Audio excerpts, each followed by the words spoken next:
berdiri di atas pendapat ashabul hadis wa sunnah bahwa sesungguhnya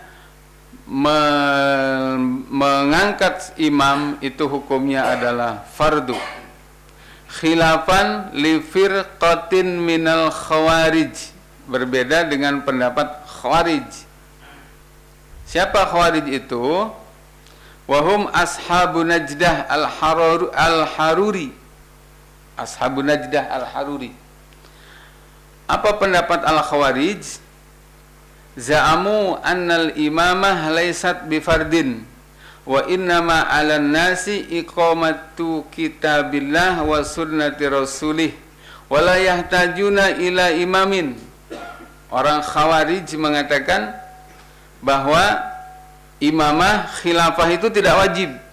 Yang wajib itu adalah menegakkan Quran Sunnah. Yang penting hukum Islamnya bisa jalan, tidak perlu kepada adanya imam. Wali firqatin minal ibadiyah za'amat anna dzalika tatawwu'un.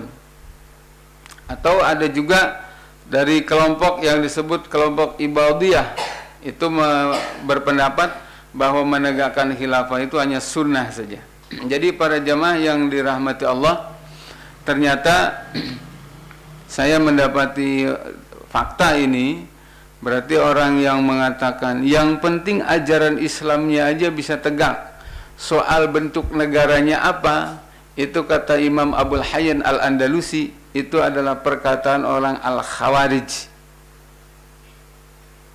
Khawarij kita tahu satu di antara firqah yang 72, artinya bukan ahlu sunnah wal jamaah. Dan silahkan lihat di kitab tafsir Ibnu Katsir, di firman Allah yang berbunyi Rabbi adkhilni mudkhala sidqin wa akhrijni mukhraja sidqin waj'alni min ladunka sultanan nasira.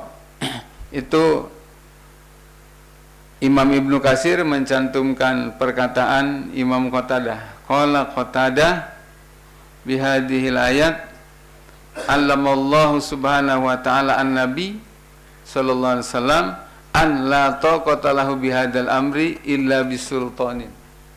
Dengan ayat ini kata Imam Qatadah, Allah memberitahukan kepada Nabi bahwa Nabi tidak akan mampu untuk melaksanakan keseluruhan ajaran Islam illa bisultanin, kecuali dengan adanya sultan. Sultan yang dimaksud adalah al-khilafah atau al-imamah atau al-imarah. Jadi berbeda dengan pendapat Khawarij, yang penting adalah isi dari ajaran Islam itu bisa ada. Tentang negaranya apa, itu bisa dibuat macam-macam katanya. Padahal menurut ijma para sahabat bahwa khilafah itu wajib hukumnya. Dalam rangka apa? Dalam rangka untuk menjamin dilaksanakannya keseluruhan hukum Allah. Karena hukum Allah hanya akan bisa tegak di dalam negara dengan model khilafah, bukan yang lain. Nah, jemaah yang dirahmati Allah Subhanahu wa ta'ala, jadi saya menanggapi pernyataan beliau berdasarkan dalil-dalil dari para alim ulama, dan justru sebaliknya saya menyayangkan sekali ketika beliau menyimpulkan hasil bahsul masail para alim ulama yang menyimpulkan poin 1, 2, 3, 4, dan 5 paling tidak yang saya catat, tidak mencantumkan dalil itu diambil dari kitab apa. Harusnya beliau ketika mengatakan Jokowi sebagai khalifah, itu dalilnya sebutkan. Menurut hasil basul masail dalam kitab ini juz sekian, halaman sekian itu disebutkan.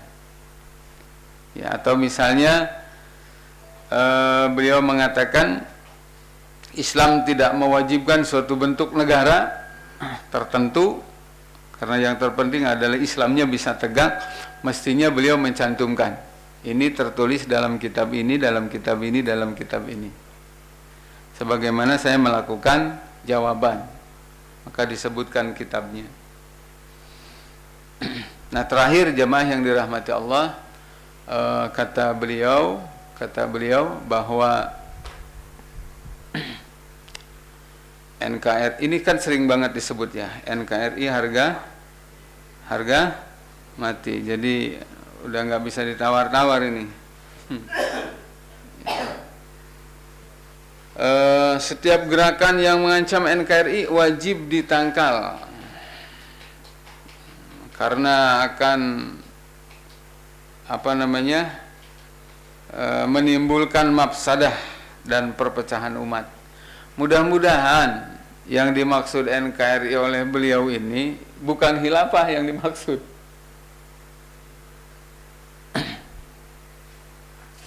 Karena demi Allah, khilafah justru akan sangat menjaga NKRI. Ketika NKRI dimaknai sebagai batas wilayah negara Indonesia, ya, dari Sabang sampai Merauke itu, maka sungguh hanya khilafahlah yang punya konsep agar keutuhan negara itu tidak boleh dirongrong atau diambil sama pihak lain, dan dihargai sejengkal tanahnya pun untuk dipertahankan dengan jihad, matinya syahid fisabilillah. Seandainya di Indonesia tegak khilafah dari dulu, maka Timor itu nggak mungkin lepas, diserahkan dengan referendum yang menjadi maunya Amerika dan Australia sehingga lepas. Itu tidak mungkin terjadi. Bahkan nanti pada saatnya Allah mentakdirkan khilafah mudah-mudahan tegak di Indonesia, saya yakin dalam hitungan bulan itu Timur diambil lagi, dan Timur lepas dari Indonesia itu bukan karena khilafah, justru karena demokrasi. Itu satu. Yang kedua, kalau yang dimaksud dengan NKRI, Negara Kesatuan Republik Indonesia, itu artinya Indonesia yang berdaulat, tidak diintervensi oleh asing, baik dalam ekonomi, budaya, politik, dan yang lainnya. Kalau yang dimaksud adalah itu, bukankah hadirin yang dirahmati Allah Subhanahu wa Ta'ala, hari ini ketika Indonesia tidak dalam bentuk khilafah, apa coba yang independen di Indonesia ini? Ekonomi kita nggak berdaulat, di bawah tekanan negara-negara penjajah. Budaya juga hancur-hancuran, politik juga sama.